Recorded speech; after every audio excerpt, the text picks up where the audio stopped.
अब आवाज आप नहीं आ रही आपकी। अब आ रही है मेरी आवाज? हेलो।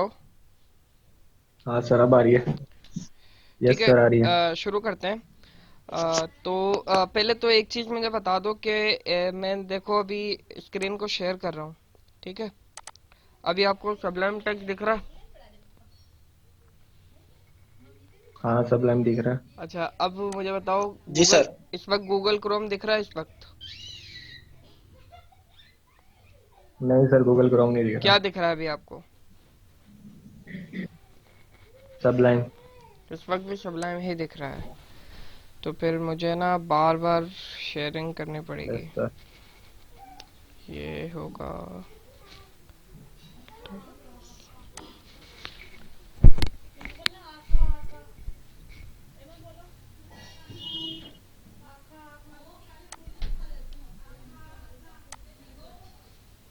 ठीक है, चलो शुरू करते हैं। सबसे पहले तो आज जो हम शुरू करने जा रहे हैं ना, वो है हमारा जो टॉपिक अरे है। स्क्रीन शेयरिंग नहीं हो रही। स्क्रीन शेयर में कर रहा हूँ, हाँ, एक अब हुई मिनट। है स्टार्ट। हाँ, तो अब जो हम शुरू करने जा रहे हैं ना, वो हमारा है इमेज का टैग। अभी पिछली क्लासेस के अंदर हमने काफी सारी चीजें देखी थी, एक बेसिक लेआउट बनाना सीखा था वेबसाइट का। आज जो है हम डिफरेंट टैग्स को इसके अंदर समझने चाह रहे हैं, और उनकी फिर हम साथ साथ सीएसएस भी करेंगे। ये करने के लिए मैंने क्या किया है, बेसिकली एक फोल्डर बनाया है। अगर आप यहाँ पर देखें तो ये मेरा डेस्कटॉप के ऊपर एक CS4 नाम से फोल्डर पड़ा हुआ है। उसके अंदर मैंने एक फाइल बनाई है index.html। ठीक है, और ये इसका बेसिक कोड मैंने आपके सामने कर दिया है। अब अगर आपको कोई इमेज लगानी हो अपने मतलब उसके अंदर, तो आपको क्या करना पड़ेगा? आपको एक इमेज जो है, जो भी आप इमेज लगाना चाह रहे हैं, वो इमेज आपको आपके इस पर्टिकुलर फोल्डर के अंदर रखनी होगी, जो यहाँ पे ये जिस फोल्डर में आपके इंडेक्स वाली फाइल पड़ी हुई है उस जगह पर ही। ठीक है, तो जी शरियार बोलो। सर, खाली सब लाइन ही नजर आ रहा है, कोई डेस्कटॉप कोई फोल्डर नजर नहीं आया सर हमें। डेस्कटॉप तो नजर नहीं आ रहा, ऊपर से टाइटल लिखा हुआ नहीं दिख रहा? कहाँ सर? ऊपर यहाँ पे सी विंडोज और ये जो चीजें लिखी हुई आ रही है, नहीं दिख रही? जी जी सर। दिख सर रही है दिखाई ना? दे रहा है, उसके अंदर यस फोल्डर सर, पड़ा हुआ है हाँ, तो इंडेक्स वो का। वो बता रहा था मैं तो। जी सर। यस। ठीक है, तो ओके सर। अभी अभी मैं ये स्क्रीन ऑफ करके आपको ओके सर। डेस्कटॉप पे भी लेके जा रहा हूँ इमेजेस दिखाने के लिए।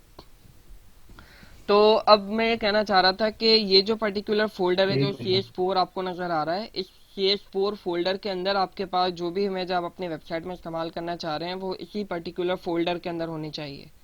ठीक है जी बेटा, बोल सकते हैं आप बीच में। तो अब देखें मैं यहाँ पर क्या कर रहा हूँ कि हमारे पास डेस्कटॉप के ऊपर आ जाते हैं। ठीक है, यहाँ पर अगर आप देखें इस वक्त डेस्कटॉप दिख रहा है? जी सर। यस ठीक सर। है, अब देखो मेरा एक फोल्डर है, ये CS4, इस CS4 फोल्डर के अंदर मैं अपना काम कर रहा हूँ। इसके अंदर मेरी index.html वाली जो फाइल है वो यहाँ पर पड़ी हुई है। यहाँ पर अभी फिलहाल कोई इमेज नहीं है। तो मेरे पास एक इमेजेस नाम का फोल्डर है, इसके अंदर मैंने 5 डिफरेंट इमेजेस रखी हुई हैं। तो मैं क्या करूँगा, इस फोल्डर को यहाँ से उठाकर और इस CS4 वाले फोल्डर के अंदर रख दूंगा। अब ये जो इमेजेस का फोल्डर है, ये मेरी इंडेक्स वाली फाइल के साथ है। तो आपको ध्यान रखना है कि जो भी आप इमेज इस्तेमाल करने जा रहे हैं, वो आपके इस पर्टिकुलर फोल्डर में, यानी जो आपका वेबसाइट का मेन फोल्डर है, उसके अंदर आपकी इमेजेस मौजूद होनी चाहिए। चाहे वो किसी फोल्डर के अंदर ही हो, लेकिन वो होनी इसी पर्टिकुलर फोल्डर के अंदर ही चाहिए। ठीक है, अगर यहाँ पर नहीं होगी तो फिर दूसरे तरीके भी होते हैं उसको वहां से एक्सेस करवाने के, लेकिन फिर चीजें कॉम्प्लिकेटेड हो जाती हैं। तो फिलहाल बेसिक लेवल के लिए मैं आपको बताना चाह रहा हूँ कि इसी पर्टिकुलर फोल्डर के अंदर आपकी इमेजेस होनी चाहिए। अब क्या करना है हमें, इमेज का टैग लगाना है। तो इमेज का टैग लगाने के लिए आप अपने सबलाइम के अंदर आएंगे बेसिकली। अगर मैं अभी इसको रन करके आपको दिखाता हूँ, तो अभी फिलहाल तो रन करने का कोई फायदा नहीं है, क्योंकि बॉडी के अंदर हमारे पास कोई चीज़ है ही नहीं। तो इमेज का टैग लगाने के लिए आपके पास एक टैग आता है, उसका नाम है IMG टैग। ठीक है, IMG टैग मैंने यहाँ लिखा। IMG टैग जो है एक सेल्फ क्लोजिंग टैग है। जैसे मैंने आपको बताया था कि हर टैग का आपको एक स्टार्टिंग टैग लगाना होता है, एक क्लोजिंग टैग लगाना होता है। तो IMG टैग का कोई क्लोजिंग टैग नहीं होता, ये एक सेल्फ क्लोजिंग टैग है। और इसके अंदर एक एट्रीब्यूट इसने सबलाइम ने हमें ऑलरेडी लगा कर दिया है, जिसका नाम है SRC, सोर्स एट्रीब्यूट, कि ये जो इमेज है ये कहाँ से उठाएगा। तो यहाँ पर हमें उस इमेज का पाथ देना होगा। तो जैसे हम अभी index.html पर हैं, index.html के साथ ही हमारे पास एक फोल्डर रखा हुआ है इमेजेस के नाम से। इस इमेजेस के नाम के फोल्डर के अंदर मैंने यहाँ फॉरवर्ड स्लैश लगाया, फॉरवर्ड स्लैश लगाकर और फिर मुझे अब उस पर्टिकुलर इमेज का नाम लिखना है। अब जैसे फॉर एग्जांपल एक इमेज है, उसका नाम है एप्पल। अब सिर्फ अगर मैं इतना काम करूंगा ना तो मेरी इमेज जो है विजिबल नहीं होगी, मुझे इमेज की जो है एक्सटेंशन लगाना भी जरूरी है। तो इमेज की एक्सटेंशन लगाने के लिए मुझे क्या करना पड़ेगा, यहाँ पर मुझे लिखना पड़ेगा डॉट और फिर उसकी एक्सटेंशन, यानी अभी शायद मेरे ख्याल में वो डॉट जेपेग ही है, तो मैंने यहाँ पर एप्पल डॉट जेपीजी लिखकर इस पर्टिकुलर फाइल को सेव किया। अभी यहाँ पर सर्कल बना हुआ रहा, मतलब सेव नहीं है। तो जब मैं इसको कंट्रोल एस करूंगा, अब ये मेरे पास सेव हो गया। अब मैं इसको ओपन इन ब्राउजर करता हूँ। ओपन इन ब्राउजर मैंने किया तो अभी ये आपके सामने मैं गूगल क्रोम लेकर आता हूँ। देखें गूगल क्रोम आपके सामने आ गया और ये एप्पल की जो इमेज है ये आपके सामने आ चुकी है। लेकिन ये इमेज की जो है डायमेंशंस काफ़ी बड़ी थी, इसकी विड्थ और हाइट जो है काफ़ी बड़ी है। तो ये हमारे पेज को ये मतलब ओवरफ्लो हो रहा है। यहाँ पर हमारी जो इमेज है वो एक्स एक्सिस के ऊपर भी बहुत आगे तक जा रही है और वाई एक्सिस पर भी बहुत आगे तक जा रही है। तो इस चीज़ को मैनेज करने के लिए हमें यूज़ करनी पड़ेगी अपनी CSS की मदद से हम इस इमेज का जो है विड्थ को भी सेट करेंगे और इसकी हाइट को भी सेट करेंगे। तो फिर यहाँ से हम आते हैं दोबारा अपने सबलाइम के अंदर। सबलाइम के अंदर आने के बाद अभी मैंने कोई CSS की फाइल नहीं बनाई है, तो मैं यहाँ पर अनटाइटल यहाँ पर एक CSS की नई फाइल बना लेता हूँ। इसको मैं सेम फोल्डर के अंदर ही सेव कर रहा हूँ। ठीक है, इसका नाम मैंने रख दिया style.css। ये लास्ट क्लास में ये जी क्या कह रहे हैं? रिकॉर्डिंग ऑन कर दें सर। रिकॉर्डिंग ऑन है, रिकॉर्डिंग ऑन है, रिकॉर्ड करके मैं आपको सेंड करूंगा ये। ठीक है, ओके। तो ये style.css मैंने एक फाइल बना दी है, सेम फोल्डर के अंदर ही मैंने बनाई है। आप देख सकते हैं यहाँ पर CS4 के अंदर ही मेरे पास style.css यहाँ पर आ रही है। अब style.css ये एक्सटर्नल फाइल है, तो इसके अंदर हम जो भी कुछ लिखेंगे वो हमें अपनी मेन फाइल के अंदर इंक्लूड करवाना पड़ेगा। तो हम यहाँ पर एक लिंक का टैग लगाते हैं। लिंक का टैग के अंदर हम इसको style.css, अब ये जो फाइल जो भी आप यहाँ पर CSS की कोडिंग करेंगे वो आपकी इस फाइल के अंदर ऑलरेडी यहाँ पर इंक्लूड हमने कर दी है। तो वो जो भी यहाँ पर स्टाइलिंग की जाएगी वो इस पेज के ऊपर रिफ्लेक्ट करेगी। ठीक है, तो इसको सेव कर लेते हैं। style.css के अंदर मैं यहाँ पर अपना सिलेक्टर लिखता हूँ। मेरा जो सिलेक्टर है वो img का टैग है। अब मैं इसकी विड्थ को और हाइट को सेट करना चाह रहा हूँ। ठीक है, तो विड्थ के लिए हमारे पास एक प्रॉपर्टी है विड्थ के नाम से। मैं फॉर एग्जांपल इसको दे देता हूँ 400 पिक्सल और इसकी जो हाइट है, हाइट को मैं दे देता हूँ फॉर एग्जांपल 300 पिक्सल। ठीक है, तो अब क्या होगा कि ये जो भी मतलब इस पेज पर जितने भी img टैग होंगे, इमेज वाले टैग होंगे, उनकी विड्थ जो है 400 पिक्सल की हो जाएगी और हाइट जो है उनकी वो आपके पास हो जाएगी 300 पिक्सल की। ठीक है, मैंने दोनों फाइल्स को सेव कर लिया है। यहाँ से अब मैं जाता हूँ गूगल क्रोम के ऊपर। अब देखें इमेज इस वक्त बहुत ज़्यादा बड़ी आ रही है। अब मैं इसको रिफ्रेश करता हूँ। जैसे ही मैंने इसको रिफ्रेश किया तो आप देख सकते हैं कि आपके पास जो है इमेज छोटी हो गई है। इसकी जो है विड्थ जो है 400 हो गई है और हाइट जो है 300 हो गई है। ठीक है, अब देखें यहाँ पर एक प्रॉब्लम होगी। प्रॉब्लम क्या होगी, मैं अगर मल्टीपल इमेजेस का इस्तेमाल करूँ यहाँ पर, तो मैंने अभी सिर्फ एक ही इमेज इस्तेमाल की है। मैं इसी लाइन को यहाँ पर कॉपी कर रहा हूँ। ठीक है, कॉपी करके मैंने 2 3 और 4 दफ़ा इसको पेस्ट कर दिया। दूसरी जो इमेज है मेरे पास वो है मेरे पास बर्ड, और ये जो है फॉर एग्जांपल यहाँ पर मेरे पास एक इमेज है ग्लोब के नाम से और एक इमेज मेरे पास है ड्रॉप के नाम से। ठीक है, एक चीज़ ध्यान रखिएगा, नाम के साथ साथ उसकी एक्सटेंशन सही होनी चाहिए। अगर आपके पास जेपेग इमेज है तो जेपेग आप लिखेंगे, अगर पीएनजी है तो फिर आपको यहाँ पर पीएनजी लिखना पड़ेगा, अदरवाइज ये काम नहीं करेगा। फॉर एग्जांपल जैसे मैंने जेपेग की जगह यहाँ पर पीएनजी लिख दिया। अब मुझे पता है ये ग्लोब जो है जेपेग इमेज है, लेकिन मैंने यहाँ पर गलती से पीएनजी लिख दिया है, या स्पेलिंग मिस्टेक भी कभी कभी नाम के अंदर हो जाती है। तो फिर क्या होगा वो भी आपको मैं दिखा देता हूँ। मैंने इसको सेव किया, यहाँ से मैं गूगल क्रोम के अंदर जाता हूँ और फिर इसको मैंने यहाँ पर रिफ्रेश किया।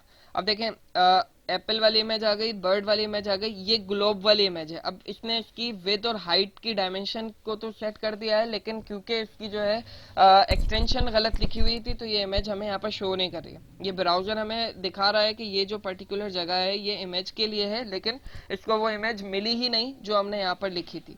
तो आपको ध्यान रखना है कि अब इसको जो है सही जो नाम और जो इसकी एक्सटेंशन हैं वो आपको यूज करनी होगी। ठीक है, तो देखें अब आपके सामने ये 4 इमेजेस आ रही हैं। अब यहाँ पर जो है आप चाह रहे हैं कि एप्पल वाली इमेज जो है इसकी विद हाइट जो है बहुत ज्यादा आपको लग रही है, आप चाह रहे हैं कि इसकी हाइट थोड़ी सी कम हो जाए। तो फिर इसके लिए अब आप क्या करेंगे? अब इसके लिए आपको यूज करना पड़ेगा कि आप यहाँ पर जाएं। मैं इसको दोबारा से जेपेग कर देता हूँ ताकि ये हमें जेपेग में ही नजर आती रहे। ठीक है, इसको मैंने सेव कर लिया और style.css के अंदर आकर अगर मैं इसकी जो है हाइट को थोड़ी सी कम कर देता हूँ, फॉर एग्जांपल 250 मैंने कर दिया। अब कंट्रोल एस करके मैंने सेव कर दिया है। गूगल क्रोम के अंदर मैं दोबारा से जाता हूँ यहाँ पर और इसको आकर मैंने रिफ्रेश किया। अब देखें रिफ्रेश, ये तो ठीक हो गई इमेज, मेरे को इसको 250 पिक्सल की चाहिए थी, ये 250 पिक्सल की हो गई। लेकिन इसके साथ साथ क्योंकि हमने img का सिलेक्टर इस्तेमाल किया था, तो इस पेज पर जितने भी img टैग्स होंगे वो सारे के सारे जो है वो 250 पिक्सल की हाइट के हो गए। तो ये चीज सही नहीं है। तो इस चीज को खत्म करने के लिए हमारे पास जो है क्लासेस और आईडीज आती हैं। तो ये भी हमने पिछली क्लास के अंदर थोड़ा बहुत डिस्कस किया था, उसको फिर देख लेते हैं। जैसे मैं यहाँ पर इन चारों इमेजेस के अंदर एक आईडी इस्तेमाल कर लेता हूँ। जैसे एक सोर्स का एट्रीब्यूट तो यहाँ पर लगा हुआ ही है, ठीक है, मैं यहाँ पर एक आईडी का एट्रीब्यूट भी इस्तेमाल करता हूँ। आईडी फॉर एग्जांपल ये जो है एप्पल की इमेज है, तो मैं इसकी आईडी एप्पल लिख देता हूँ। नाम आप आईडी का कुछ भी देख सकते हैं, आपकी मर्जी है। ठीक है, तो यहाँ पर इसका नाम जो है बर्ड रख देते हैं। इसका नाम जो है यहाँ पर हम रख देते हैं ग्लोब। ठीक है, और इसका जो नाम है वो हम यहाँ पर रख देते हैं ड्रॉप। ठीक है, अब जब आप इसकी स्टाइलिंग करने जाएंगे तो फिर एक चीज ध्यान में रखिए ना, बल्कि ऐसा करते हैं, ये जो ड्रॉप है इसको मैं यहाँ पर आईडी की जगह क्लास दे देता हूँ। ठीक है, अब ताकि दोनों चीजों का फर्क आपको पता चल जाए। अब जब आप स्टाइलिंग करने जाएंगे तो फिर आप डायरेक्ट यहाँ पर इमेज का टैग नहीं लिखेंगे, बल्कि आप यहाँ पर क्या करेंगे, आपको अपनी पर्टिकुलर आईडी, जब आप आईडी को डिजाइन करने जा रहे हैं तो आप हैश लगाकर उस आईडी का यहाँ पर नाम लिखेंगे। तो फॉर एग्जांपल मैंने अपनी आईडी का नाम एप्पल रखा है, तो अब जो आपका सिलेक्टर बनेगा वो हैश के सिंबल के साथ बनेगा। ये चीज आपने ध्यान में रखनी है। ठीक है, इसी तरह मैंने 3 आईडीज यहाँ पर लगाई हैं, तो मैं यहाँ पर 3 यहाँ पर ये लगा देता हूँ। एक मेरे ख्याल में मेरे पास है बर्ड के नाम से और एक मेरे पास है ग्लोब के नाम से। ठीक है, इसको स्टाइल अभी हम करते हैं। और लास्ट में जो है मैंने आईडी उसको असाइन नहीं की है, बल्कि ये जो मेरे पास ड्रॉप वाली इमेज है इसको मैंने क्लास असाइन की है। तो अगर आपको क्लास को किसी मतलब स्टाइल करना है तो फिर आप डॉट लगाकर उस पर्टिकुलर क्लास को स्टाइल करेंगे। तो अब आपको फर्क पता चल रहा होगा, आईडी के लिए हम हैश का सिंबल इस्तेमाल करते हैं, चाहे हम सीएसएस में इस्तेमाल कर रहे हो या इसको हम जावास्क्रिप्ट में भी अगर इस्तेमाल करेंगे तो आईडी को हम हमेशा हैश के सिंबल के साथ मतलब इस्तेमाल करेंगे, और अगर क्लास को हम इस्तेमाल करना चाह रहे हैं तो हम डॉट लगाकर इसका इस्तेमाल करेंगे। तो मैं जल्दी से इसकी विड्थ जो है इसकी जो है विड्थ मैं सेट कर देता हूँ। फॉर एग्जांपल इसको हम कर देते हैं 400 पिक्सल और हाइट जो है हम इसकी सेट करते हैं 250 पिक्सल। ठीक है, इसको मैं कॉपी कर लेता हूँ यहाँ से और यहाँ पर मैंने इसको पेस्ट कर दिया, यहाँ पर भी इसको मैंने पेस्ट कर दिया। ठीक है, इसको जो है मैं कर देता हूँ 300 बाय 300। ठीक है, अब हम जो है डायमेंशन सबकी डिफरेंट कर रहे हैं यहाँ पर, और इसको मैं कर देता हूँ 400 बाय 400। इसको इतनी ही रहने, बल्कि इसको मैं कर देता हूँ 300। अब तब तकरीबन जितनी भी इमेजेस हैं सबकी जो है डायमेंशंस हमने चेंज कर दिए हैं। अब इसको हम गूगल क्रोम के अंदर जाकर देखते हैं क्या होता है। तो गूगल क्रोम के अंदर हम आते हैं, अभी देखिएगा सब जो है जितनी भी इमेजेस हैं सबकी विड्थ और हाइट जो है वो सेम आ रही हैं। ठीक है, तो इसको मैंने आकर रिफ्रेश किया। अब आप देख सकते हैं कि आपके पास इमेजेस की जो हाइट और विड्थ है वो चेंज आ रही है। यहाँ पर देखें, इसकी जो है हाइट और इस इमेज की हाइट तो सेम है, लेकिन इसकी विड्थ जो है ये चेंज है और इसकी विड्थ चेंज है। इसकी जो है हाइट वो बाकी इमेजेस से ज्यादा है और इसकी विड्थ और हाइट दोनों बाकी इमेजेस से ज्यादा है। तो आपको अब फर्क समझ में आ रहा होगा कि विड्थ और हाइट किस तरह इस्तेमाल होती है और आईडी और क्लासेस के अंदर आपके पास क्या डिफरेंस है। ठीक है, यहाँ तक अगर किसी को कोई क्वेश्चन हो कि इमेजेस किस तरह लगाई जाती हैं तो वो अभी यहाँ पर मुझसे सवाल कर सकता है।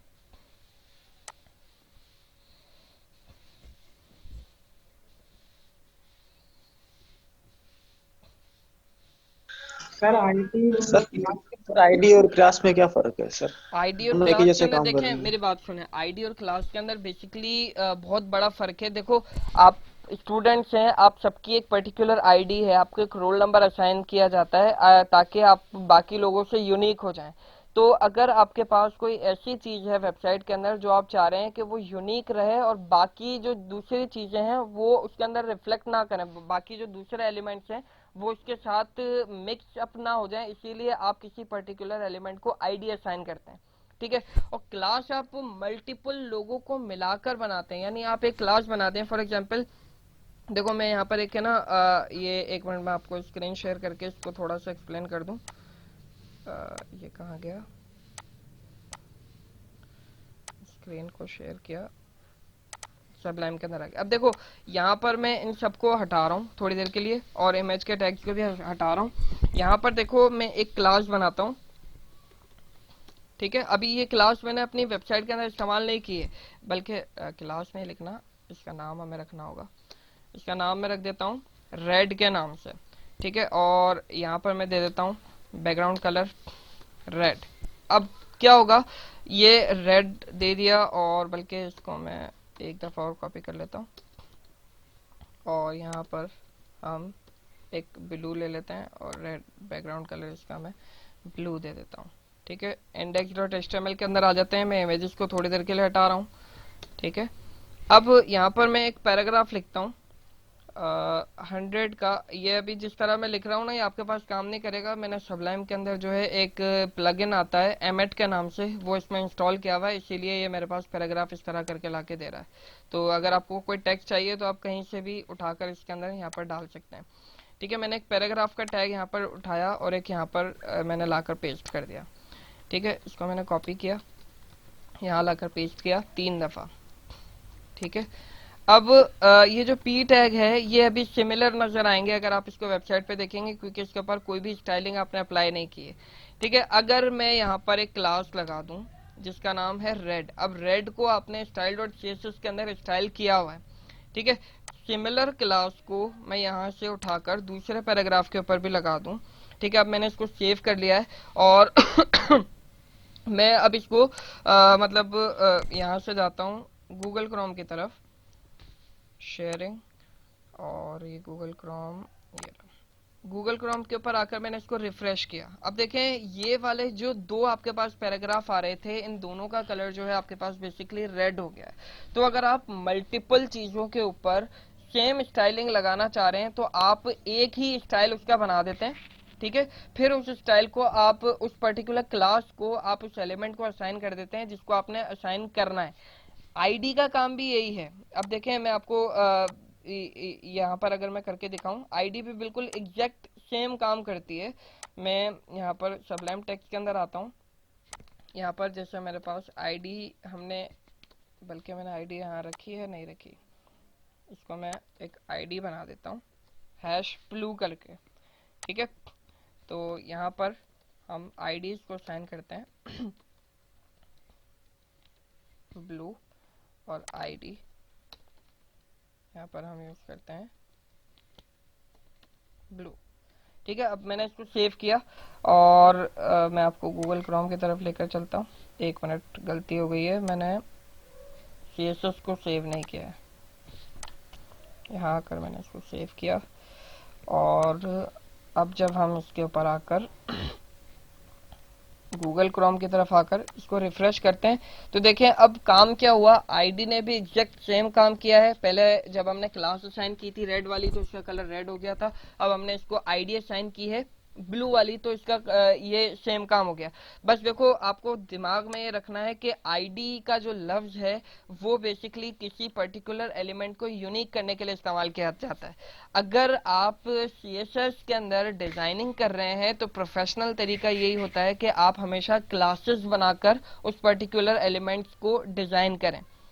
आईडी का जो असल काम है ना वो ज्यादातर जावा स्क्रिप्ट के अंदर, और जब आप सर्वर साइड स्क्रिप्टिंग करेंगे पीएचपी या उसके अंदर, तब आपको ये ज्यादा समझ में आएगा। जब हम फॉर्म्स के ऊपर काम कर रहे होते हैं तो फॉर एग्जांपल जैसे हमने एक फर्स्ट नेम, लास्ट नेम, या यूजर नेम या पासवर्ड की या ईमेल की अगर हम कोई फील्ड्स बनाते हैं तो वहां पर फिर हम आईडी इस्तेमाल करते हैं हर एलिमेंट के ऊपर अलग। यूजर नेम वाली जो फील्ड होगी उसके ऊपर आईडी हम अलग लगाएंगे, पासवर्ड वाली फील्ड के ऊपर अलग लगाएंगे, फिर उसकी वैल्यू इसको गेट करना, उसके अंदर अगर हमें कुछ अलग से शो करना है, उसके कलर को चेंज करना है वगैरह वगैरह, तो उन पर्टिकुलर एलिमेंट्स को, क्योंकि वो जो पर्टिकुलर एलिमेंट्स होते हैं वो यूनिक होते हैं और उनके जैसा कोई और एलिमेंट नहीं होता है, तो उस वक्त हम आईडी का इस्तेमाल करते हैं। वैसे दोनों का काम सिमिलर है। आपको सिर्फ ये बात ध्यान में रखनी है कि क्लास जो है मल्टीपल चीजों के लिए इस्तेमाल किया जाता है और आईडी किसी पर्टिकुलर यूनिक एलिमेंट के ऊपर इस्तेमाल की जाती है। काम दोनों का सेम है। यहाँ तक कोई क्वेश्चन हो?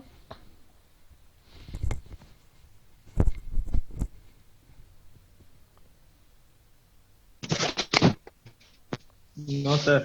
क्लियर है? अब आगे चलते हैं थोड़ा सा, मतलब मैं स्क्रीन को दोबारा से शेयर कर रहा हूँ, सबलाइम की तरफ आ रहा हूँ। हम इमेज के ऊपर थे, मैं दोबारा इमेज की तरफ आ जाता हूँ।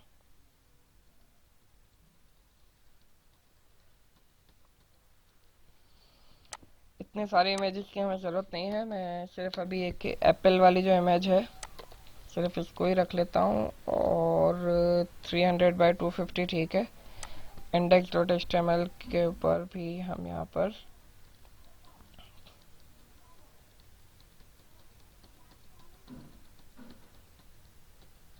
हमारे इमेज के टैग्स यहाँ पर आ गए।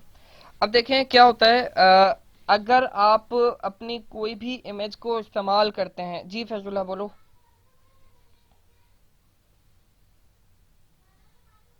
सर जैसे कोई इमेज है सर, उसको गोल सर्किल के अंदर सर कैसे करेंगे सर? जैसे एप्पल है, अभी बता देता हूँ, एप्पल को अभी हम बता देता सर्किल कैसे हूँ, बना ठीक है सकते अभी हैं? बता देता हूँ।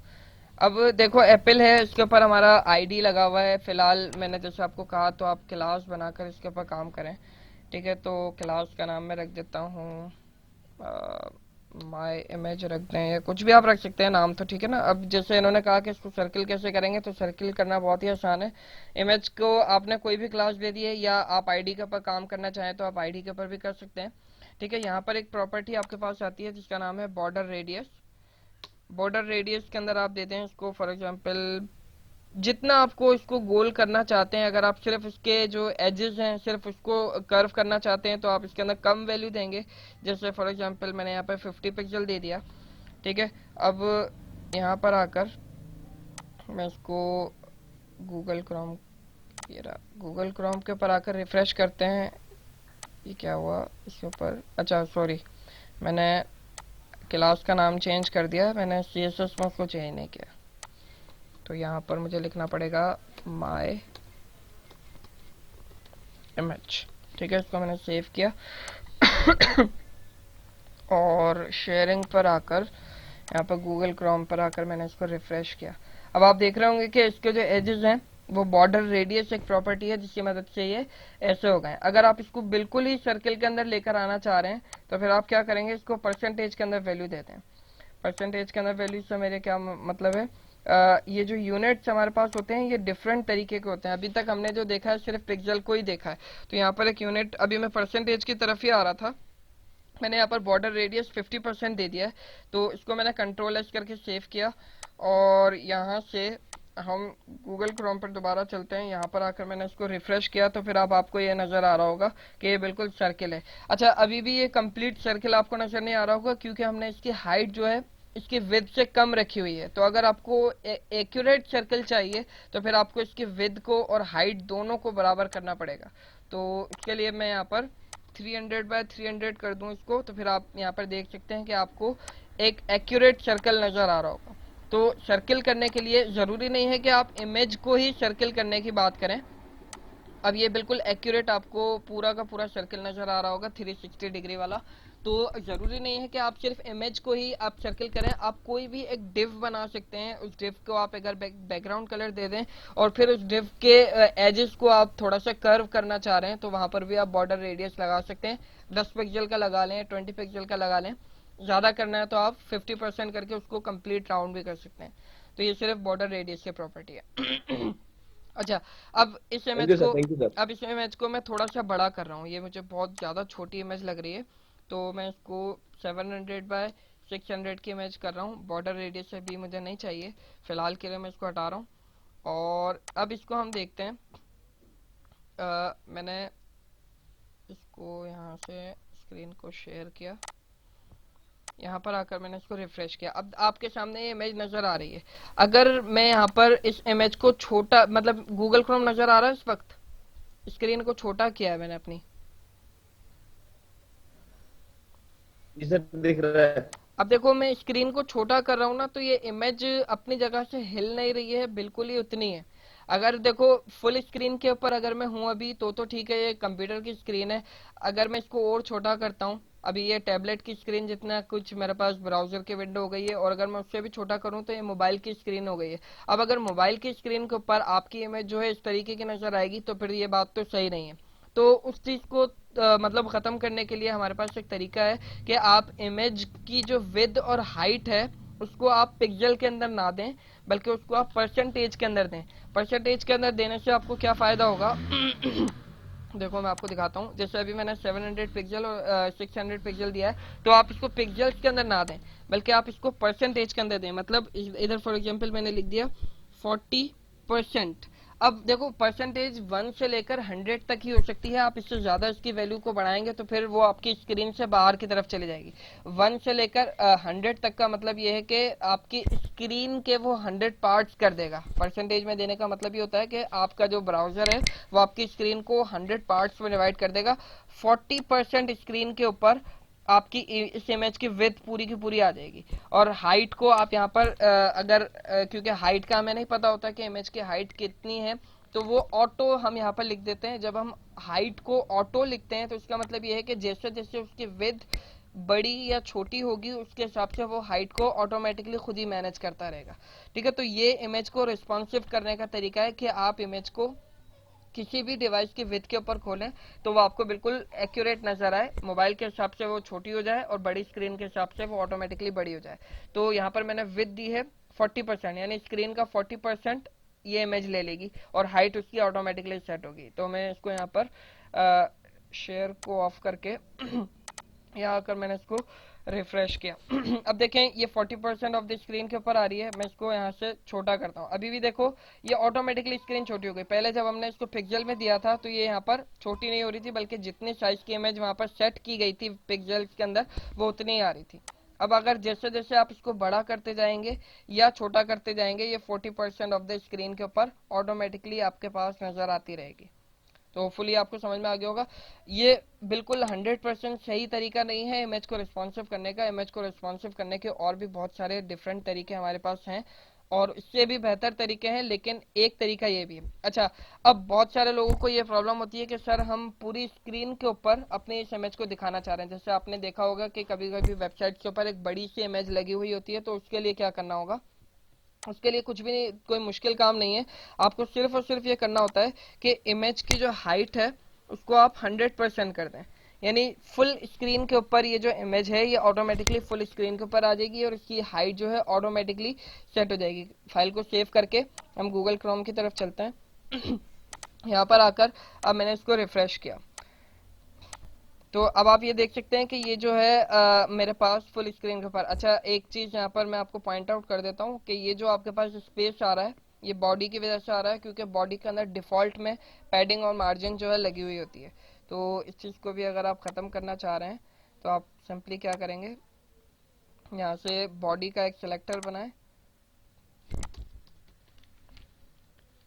बॉडी के सिलेक्टर के अंदर आप पैडिंग जो है 0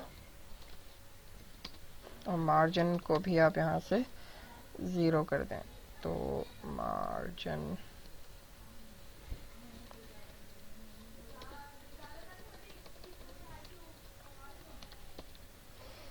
यहाँ से मैं इसको बंद करके स्क्रीन को शेयर करता हूँ गूगल क्रोम की तरफ, और इसको अब मैंने यहाँ पर रिफ्रेश किया तो अब आप ये देख रहे होंगे वो जो आपके पास एक्स्ट्रा स्पेस आ रही थी और यहाँ पर खत्म हो गई है। अच्छा, इस इमेज की हाइट जो है वो बहुत ज़्यादा है, तो अगर हम यहाँ पर थोड़ी सी दूसरी इमेज को इस्तेमाल करें तो आपको ये ज़्यादा अच्छे से क्लियर हो जाएगा। तो मेरे ख्याल में हमारे पास जो बर्ड वाली इमेज है वो शायद छोटी है, तो बर्ड वाली इमेज को मैं यहाँ पर यूज़ कर रहा हूँ। मैंने सिर्फ क्या किया है, यहाँ पर जो एप्पल इमेज हमारे पास आ रही थी उसको चेंज करके मैंने यहाँ पर बर्ड कर दिया है और इसको सेव कर दिया है। ठीक है, अब मैं गूगल क्रोम की तरफ जा रहा हूँ। गूगल क्रोम के ऊपर आकर मैंने इसको रिफ्रेश किया। ये इमेज भी काफ़ी बड़ी है, मुझे याद नहीं है छोटी इमेज कौन सी थी, तो आप इसकी थोड़ी कम हाइट वाली इमेज लेंगे तो वो ऑटोमेटिकली जो है उसकी हाइट यहाँ पर आपको फुल स्क्रीन के ऊपर नज़र आ रही होगी। तकरीबन मुझे लग रहा है जो भी मेरे पास इमेजेस हैं वो काफ़ी बड़ी हाइट की ही हैं, इसीलिए आपको जो है फुल इस तरह नज़र आ रहा है। तो ये भी बड़ी इमेज है, डियर वाली इमेज। तो होपफुली आपको कॉन्सेप्ट जो है वो समझ में आ गया होगा कि मैं क्या कहना चाह रहा हूँ कि इमेज अगर आप फुल स्क्रीन के ऊपर लगाना चाह रहे हैं तो आप फिर आपको यहाँ पर 100% देना होगा। ठीक है, अच्छा एक चीज़ और मैं आपको यहाँ पे बताना भूल गया हूँ कि जब आप 100% किसी इमेज को लगाते हैं, जैसे मैंने अभी यहाँ पर ग्लोब वाली इमेज को अपने यहाँ पर चेंज कर दिया कोडिंग में जाकर, और इसको अब मैं रिस्पॉन्सिव अगर आपको करके दिखाऊं तो देखें ये इमेज कभी भी ख़राब नहीं होगी। ये इमेज जो है अपनी विड्थ और हाइट को आपकी स्क्रीन के हिसाब से हमेशा खुद ही चेंज करेगी। जब आप मोबाइल के विड्थ के ऊपर हैं तब भी आपके पास ये इमेज जो है ये कम्प्लीटली रिस्पॉन्सिव आपको यहाँ पर इफेक्ट दिखा रही होगी, और अगर आप इसको टैबलेट वाली विड्थ के ऊपर खोलेंगे तब भी आपको ये बिल्कुल परफेक्ट दिखा रही होगी, और अगर आप इसको फुल स्क्रीन के ऊपर खोलेंगे तब भी ये आपको 100% रिस्पॉन्सिव ही आपको रिजल्ट दे रही होगी। यहाँ तक किसी को कोई क्वेश्चन हो? इमेजेस को मैं यहाँ पे ख़त्म करेंगे और फिर उसके बाद दूसरा टॉपिक शुरू करेंगे।